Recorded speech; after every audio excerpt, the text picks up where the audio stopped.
आज मैं अगर टीचर हूँ, मैं अपनी किसी भी चीज़ की मांग करता हूँ या हम कोई आंदोलन करते हैं, वो संविधान के तहत करते हैं, संवैधानिक दायरे में रह कर करते हैं। और मैं अपने इस समाज को भी बताना चाहता हूँ जी। कि बाबा साहब ने आपके लिए क्या किया। अगर बाबा साहब नहीं होते तो आज मैं टीचर नहीं होता। जी। आज हमारे लोग जो डीएम बन गए, कुछ एसटी बन गए, सिपाही बन गए, वो डीएम एसटी सिपाही नहीं होते। तो सबसे पहले आप ये बताएं कि सबसे पहले आपने बाबा साहब को कब पढ़ा और कैसे पढ़ा, और उस कोई ऐसा वाक़या बताएं जो कि बाबा साहब के लिए आप यादगार बने हों। मैंने सबसे पहले बाबा साहब को 2003 में पढ़ा। जी। 2003 में बीए कर रहा था। जी। तभी मैंने संविधान की एक किताब खरीदी। जी। तो जब उस किताब को मैंने उसकी प्रस्तावना पढ़ी जी। और जो उसका भाग 3 है मूल अधिकार, जी। वो मूल अधिकार भारत में पैदा होने वाले हर बच्चे के लिए एक समान है। जी।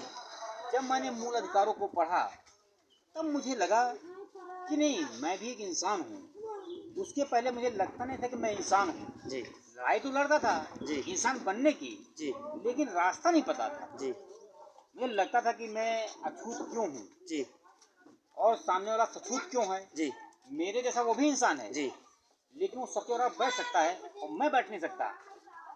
ये चीज़ बचपन से मेरे अंदर में थी, जी। क्योंकि मैं दलित समाज से आता हूँ जी। और मेरे अंदर बहुत बचपन से थी कि सामने वाला वो हमसे ऊंचा कैसे, जी। उसके वो भी तो मेरे साथ इंसान ही है, जी। लेकिन वो सबके साथ बैठ सकता, उठ सकता, हम नहीं बैठ सकते। क्यों जी। नहीं बैठ सकते? ये चीज़ जब बाबा साहब के संविधान को पढ़ा जी। तो मेरे मन में जो भी क्वेश्चन उठते थे, जी। हर सवाल का जवाब था संविधान। जी।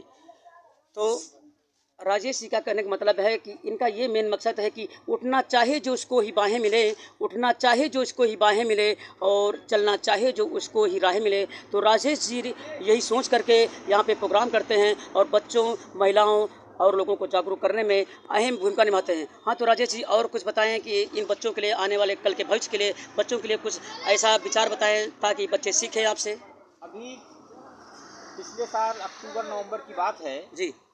अपने ही गांव में एक कोने पे एक कार्यक्रम हो रहा था जी। नवरात्रि का। जी। तो मैंने देखा कि सारे बच्चे सोंग कर रहे थे, हाँ हाँ। जी। एवं नाच गाना कर रहे थे। तो मैं उनको कुछ को कहा नहीं, किसी को टोका नहीं, जी। लेकिन मैंने मंच से कुछ कहना चाहा उनको। जी। हमने कहा इस मंच पे जी। जितने बच्चे यहाँ पे नाटक कर रहे हैं, जी।